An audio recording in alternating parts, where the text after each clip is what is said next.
Hello friends, welcome back to my channel. हम अपना cover कर रहे हैं Indian polity from M Laxmikanth 8th edition. हमने इसके फंडामेंटल राइट मतलब 8th चैप्टर तक हम इसका कंप्लीट कर चुके हैं। हमने लास्ट वीडियो में स्टार्ट करा था 9th chapter, that is directive principle of state policies. उसमें हमने इसका इंट्रोडक्शन देखा था और फीचर्स देखे थे। हमने देखा था कि ये कहाँ पे डीपीएसपीज अपने पार्ट 4 और आर्टिकल 36 टू 51 इधर तक लाई करते हैं। 36 में क्या स्टेट की मतलब स्टेट को डिफाइन कर रखा है। और किस किस लिए स्टेट को डिफाइन करा, क्योंकि ये क्या एक्चुअली है, क्या डायरेक्टिव प्रिंसिपल्स कुछ किसी तरीके के प्रिंसिपल्स हैं जो कि डायरेक्ट कर रहे हैं। डायरेक्ट किसको करेंगे? वो स्टेट को करेंगे। किस लिए? कि जो अपने लॉ इनेक्टमेंट के प्रोसेस है उनकी और जो पॉलिसी फॉर्मेशन है उनको करते हुए इन प्रिंसिपल्स का ध्यान रखा जाए। किन प्रिंसिपल्स का? जो भी पार्ट 4 में दे रखे हैं। पार्ट 4 में 38 मेनली तो 38 से 51 तक है, क्योंकि 36 में तो डिफाइन ही कर दिया स्टेट को, कौन कौन सी बॉडीज इसके अंदर आएंगी। और 37 के अंदर एक फीचर की तरह बता रखा है कि ये डायरेक्टिव प्रिंसिपल्स हैं, फंडामेंटल राइट की तरह नहीं है जो कि जस्टिशिएबल थे। तो डीपीएसपीज क्या है? नॉन जस्टिशिएबल है। मतलब अगर इनका वॉयलेशन होता है तो कोई इंडिविजुअल, कोई सिटीजन जाके कोर्ट में नहीं जा सकता इनको लीगली इन्फोर्स कराने के लिए। ठीक है, तो अब देखते हैं सारे के सारे, अपने वन बाय वन देखते हैं क्या क्या डीपीएसपीज के अंदर प्रोविजंस कर रखे हैं अलग अलग आर्टिकल्स में। एक इनको क्लासिफाई कर रखा है, बुक में कर रखा है, एक्चुअल कॉन्स्टिट्यूशन ने नहीं कर रखा है। इनको क्लासिफाई जैसा भी इनका नेचर और कंटेंट है उसके बेस पे इनको क्लासिफाई करा गया 3 कैटेगरीज के अंदर। Social principles, Gandhian principle and liberal intellectual principles. Social principles जैसे ही नाम से पता चल रहा है कि एक सोशलिस्टिक स्टेट के लिए जिस तरीके के प्रोविजंस होने चाहिए, मतलब उस आइडिया के बेस पे जो प्रिंसिपल्स हैं उनको डाल दिया सोशलिस्टिक प्रिंसिपल की कैटेगरी में। गांधीयन आइडिया पे बेस जो भी प्रिंसिपल्स हैं डायरेक्टिव प्रिंसिपल्स में से उनको डाल दिया गांधीयन प्रिंसिपल के बेस पे। और जो भी थोड़ा लिबर्टी, इक्वालिटी, फ्रीडम इस तरीके की बातें कर रहे हो जो प्रिंसिपल, जो डायरेक्टिव प्रिंसिपल्स, तो उनको डाल दिया लिबरल इंटेलेक्चुअल प्रिंसिपल की कैटेगरी में। ठीक है, तो ये 3 कैटेगरीज हमने देख लिया। अब इनको डिटेल में देखते हैं कि कौन कौन से इनके अंदर डीपीएसपीज इंक्लूडेड है। तो आज अपना कवर करेंगे सोशलिस्टिक प्रिंसिपल्स के अंदर कौन कौन सी कैटेगरीज इंक्लूड कर रखे, मतलब कौन कौन से डायरेक्टिव प्रिंसिपल्स अपने ऐड कर रखे हैं। ठीक है, सबसे पहले इसके अंदर आर्टिकल 38 के अंदर जो जो प्रोविजंस है, जैसा इसका कंटेंट है वो लाई करता है सोशलिस्टिक प्रिंसिपल्स के अंदर। तो आर्टिकल 38 कहता क्या है? आर्टिकल 38 स्टेट को डायरेक्ट करता है कि सोशल, इकोनॉमिक एंड पॉलिटिकल, ये तीनों टाइप के जस्टिस को ध्यान में रखते हुए कुछ ऐसा सोशल ऑर्डर मेंटेन करे जहां पे क्या हो, इनकम, स्टेटस, फैसिलिटी, अपॉर्चुनिटीज, इन सब के केस में जो भी इनइक्वालिटीज एग्जिस्ट कर रही है, इनइक्वालिटीज तो है एग्जिस्ट कर रही हैं, पर इनको मिनिमाइज कर, जितना पॉसिबल हो उतना मिनिमाइज करा जाए। ठीक है, तो ये सब चीजें ये डायरेक्ट करता है स्टेट आर्टिकल 38 के अंदर। मतलब कॉन्स्टिट्यूशन डायरेक्ट करता है स्टेट को। ठीक है, तो स्टेट जो भी पॉलिसीज वगैरह बनाएगा, अपनी जो भी लॉ इनेक्टमेंट करेगा, उसमें इन चीजों का ध्यान रखेगा कि इन इस टाइप की इनइक्वालिटीज को कम करने के लिए इंस्टीट्यूशंस बनाए जाएं। क्योंकि अगर सोशल ऑर्डर मेंटेन करना तो वो किसी चीज के थ्रू होएगा ना। मान लो स्टेट क्या करेगा, एक्ट बनाएगा, पॉलिसीज लेके आएगा, इस तरीके की चीजें करेगा। तो एक्ट के थ्रू क्या कुछ इंस्टीट्यूशंस वगैरह फॉर्म करेगा जो इन सोशल ऑर्डर्स को मेंटेन करेंगे। तो एक एग्जांपल के थ्रू देखते हैं, जैसे मान लो सेबी है, security and exchange board of India, act के थ्रू लेके आया security and exchange board of India. ठीक है, तो ये करता क्या है? जो भी इन्वेस्टमेंट वगैरह करते हैं इस प्लेटफॉर्म पे ट्रेडिंग वगैरह में, तो उसका ध्यान रखता है ना, उसमें कुछ इलीगल तरीके से कुछ किसी के साथ धोखेबाजी ना हो। तो उन सब चीजों को रेगुलेट करने के लिए अलग अलग टाइम पे अपनी रेगुलेशंस लेके आता है। तो ये क्या प्रमोट कर रहा है? ये इकोनॉमिक जस्टिस को की बात कर रहा है ना। और हमने वही 3 चीजें देखी इसके अंदर आर्टिकल 38 के अंदर कि क्या social, economic, political justice maintain रहना चाहिए। तो वो इकोनॉमिक जस्टिस अलग अलग इंस्टीट्यूशंस के थ्रू देख रहा है। ऐसे ही सोशल जस्टिस इसके लिए कुछ देखते हैं, क्या ऐसे इंस्टीट्यूशंस हैं? हाँ बिल्कुल है, बहुत सारे हैं। जैसे वुमेन कमीशन हो गया, जो भी वुमेन्स हैं उनके साथ कुछ डेरोगेटरी, उनके साथ कुछ डिस्क्रिमिनेशन ना हो, उनके लिए जो भी प्रॉपर कॉन्स्टिट्यूशन के अंदर सेफगार्ड दिए गए हैं वो उनको प्रॉपर अवेलेबल हो, इसके लिए क्या है? वुमेन कमीशन है। ऐसे ही क्या है, ओबीसी कमीशन ले लो, कि जो भी ओबीसी कैटेगरी के अंदर पीपल लाई कर रहे हैं तो उनके जो सेफ गार्ड उनको कॉन्स्टिट्यूशन ने दिए हैं, तो फिर उनके प्रोविजंस का ध्यान रख के SC SC commission, ST commission, बहुत सारी इस तरीके की चीजें हैं ना, तो वो सोशल जस्टिस मेंटेन करने के लिए है। ठीक है, तो ये सब था अपना आर्टिकल 38 के अंदर। अगर इसमें कुछ डाउट रहता है फिर भी तो कमेंट सेक्शन में डाल देना, मैं कोशिश करूंगी रिप्लाई करूँ।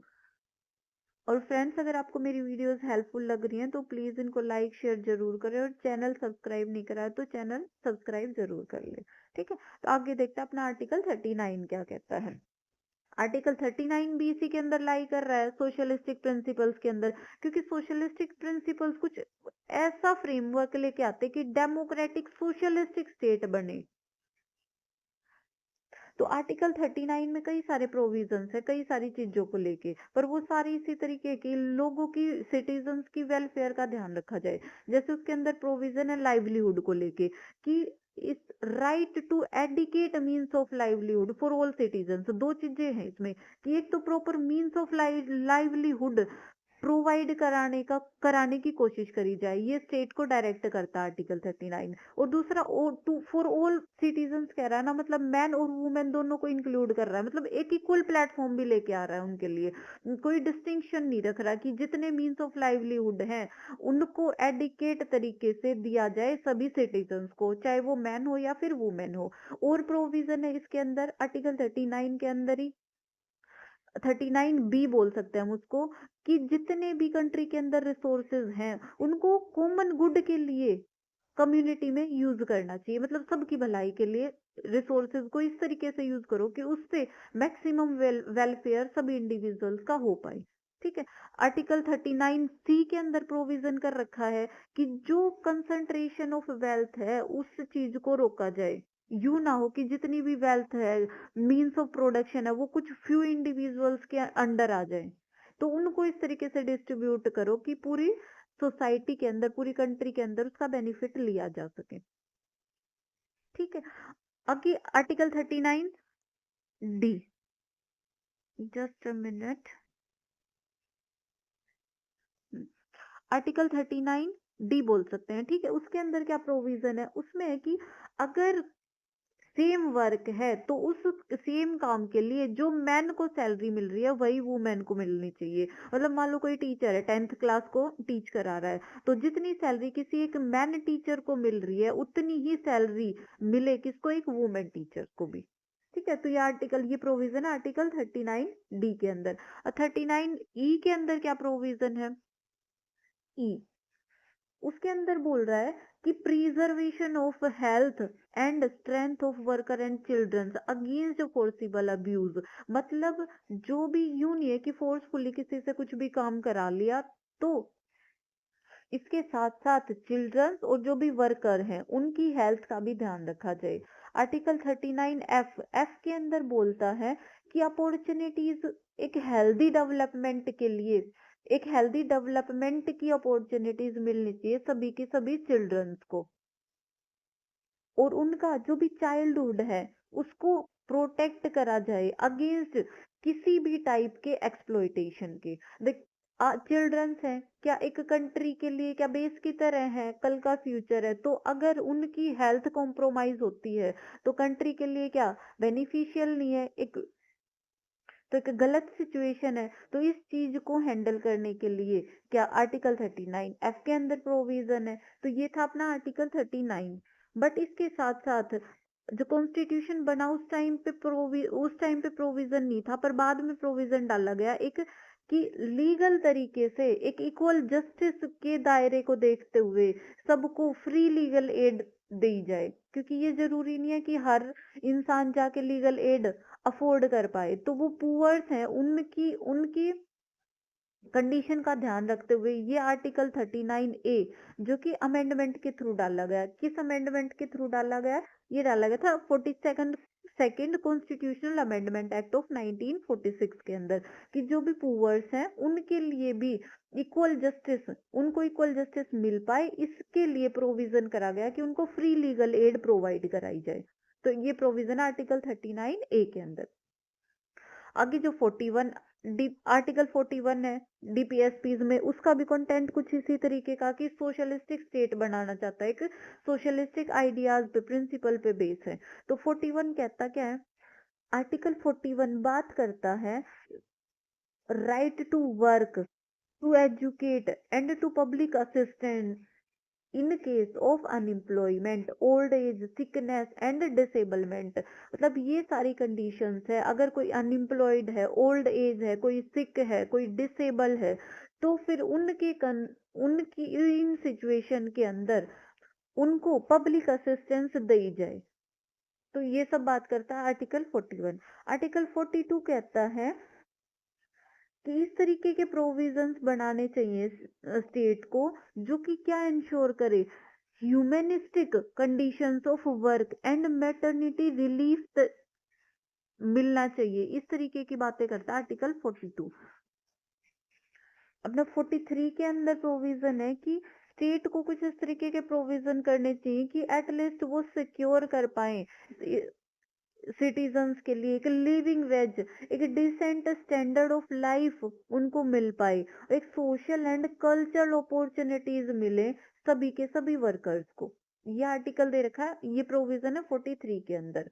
इसी के साथ साथ 43 के अंदर बाद में अमेंडमेंट के थ्रू कौन सा अमेंडमेंट एक्ट आया था, वही अगेन अपना 42nd constitutional amendment act of 1976 आया। उसके अंदर प्रोविजन करा गया आर्टिकल 43A के अंदर कि जो भी वर्कर्स हैं अगर वो कहीं पे किसी फैक्ट्री में काम कर रहे हैं तो फिर वहां पे उनको मैनेजमेंट के अंदर भी पार्टिसिपेशन होना चाहिए उनका, ये नहीं है कि सिर्फ प्रोडक्शन करे जा रहे हैं। तो ये प्रोविजन है 43A के अंदर।